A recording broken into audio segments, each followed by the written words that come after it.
Shooting USA is brought to you by SnapSafe and the full line of Trek-Lite lockboxes. Affordable security for home or travel. Get 15% off with code SUSA15 at snapsafe.com.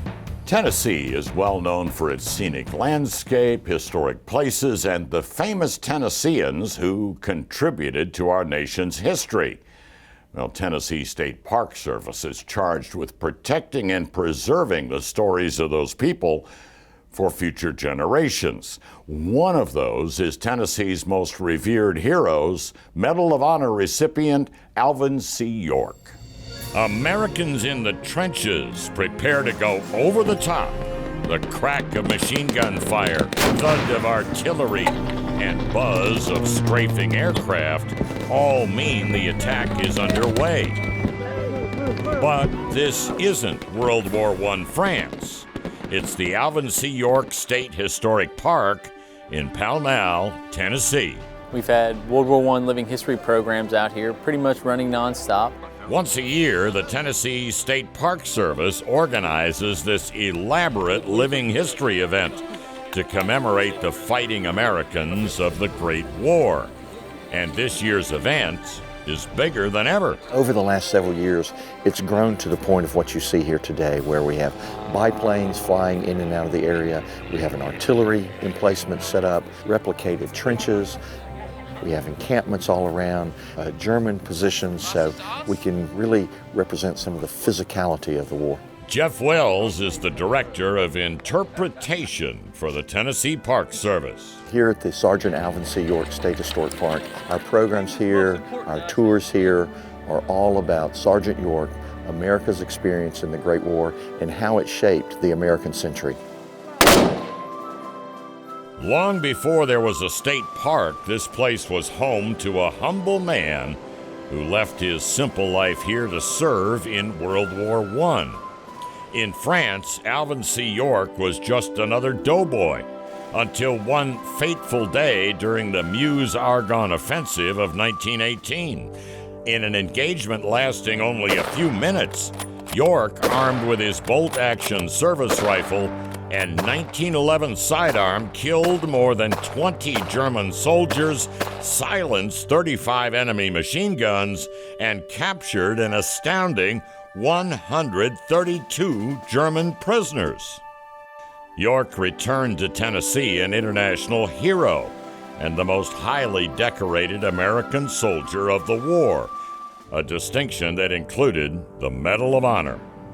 Alvin York comes home, could have profited personally from his heroics during the war, and instead he uses it to build schools and try to better the community.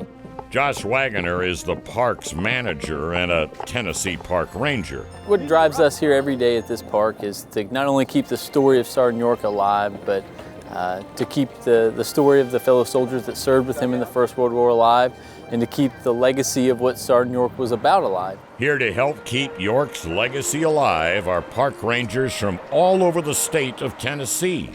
For this annual gathering, they trade in their forest green ranger uniforms for olive drab doughboy wool.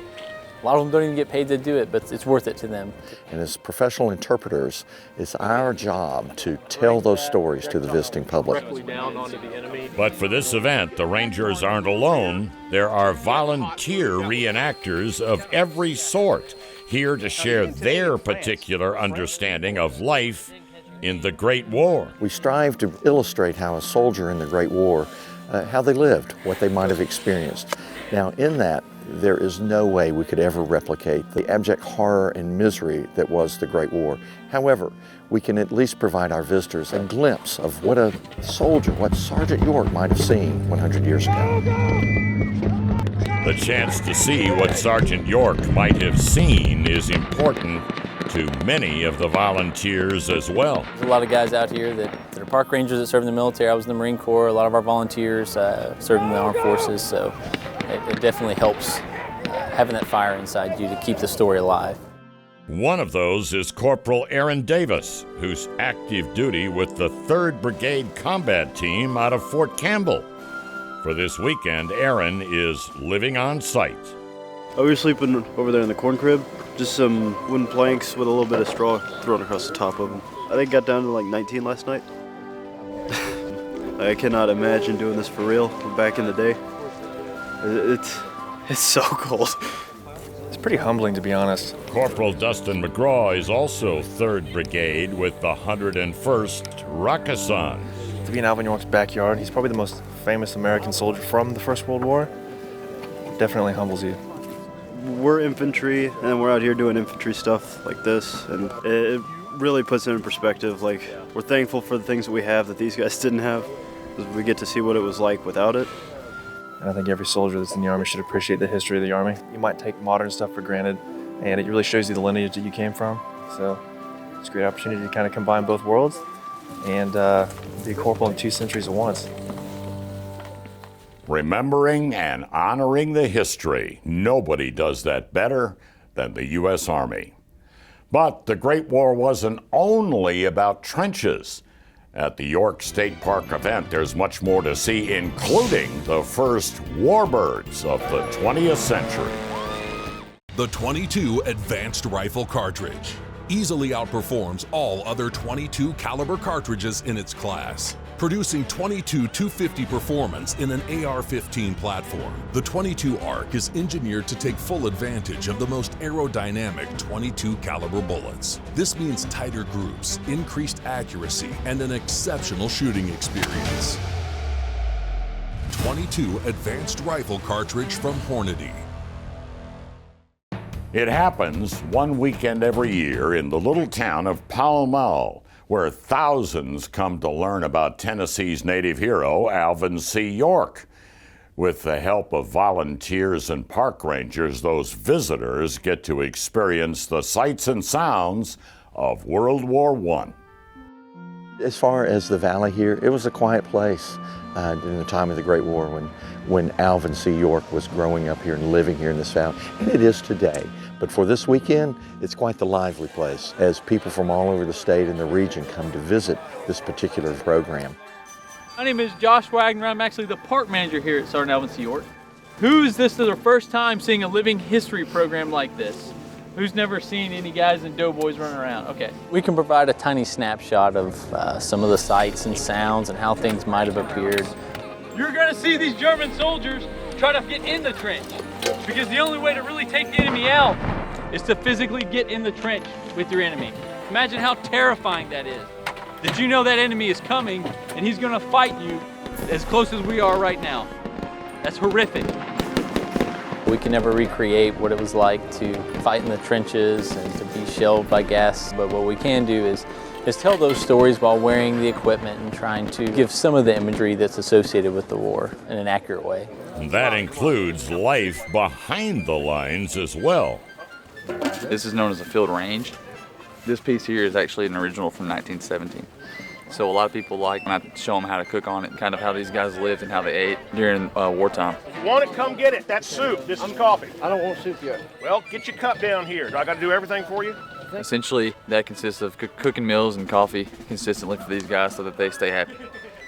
Working my fingers to the bone, and all you guys can do is gripe. Hope you like that When coffee. you come into the lines with us, then you'll have the right to gripe. All right, be easy on my boys, Sergeant. Something you won't often find at the average living history program is an active aerodrome. Here, visitors are welcome to get an up-close look at replica warbirds and talk with the pilots who fly them.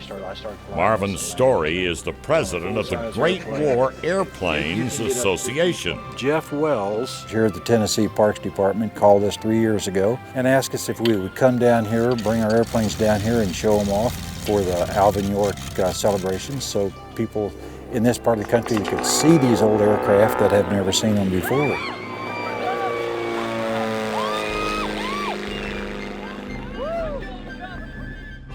Here, too, is another rare opportunity to see a piece of Great War technology in action. What you see behind me is a French 75 artillery piece. It was the primary field artillery piece used by the American doughboys.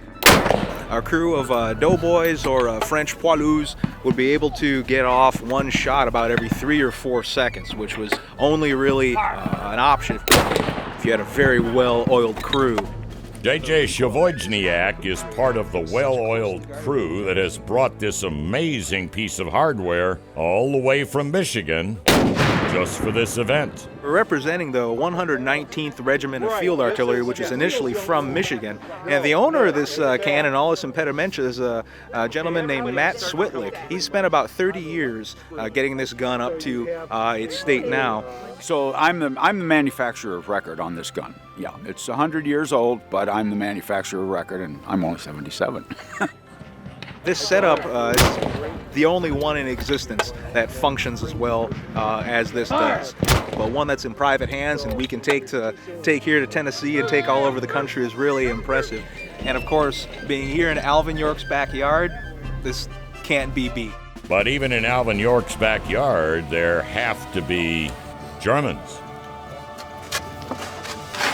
The glory of war. When he's not digging a German trench, Dylan Lee is a high school history teacher in his home state of Georgia. You can only go so far reading the books and the memoirs and the records out there, but until you get in here and you do what we're doing, it opens up a whole new world of understanding. For Dylan and all of those who volunteer here, this place and this program have special importance. There's no more World War I veterans with us, so their voices have fallen silent, and so if no one speaks for them, then their stories disappear. And so it's what motivates us and drives us, is to keep those stories alive so the sacrifices that were made are never forgotten. I think it's important as we move forward in a country always to pay respect to those that went before us, those that paved the way for us to be the nation that we are today. If we ever lose sight of our roots and where we came from, we will founder as a nation. Thanks again for tuning into the Shooting USA YouTube channel. We hope you enjoyed the content. A couple of notes. Make sure you take advantage of SUSA15 at snapsafe.com. That's our discount code that saves you 15% on anything from SnapSafe, and that gets to be some big money when you start talking about modular safes and vault doors. Also, if you haven't done so already, please consider subscribing and turn on notifications so you don't miss any of our new content. As always, a like and a comment helps us with that algorithm.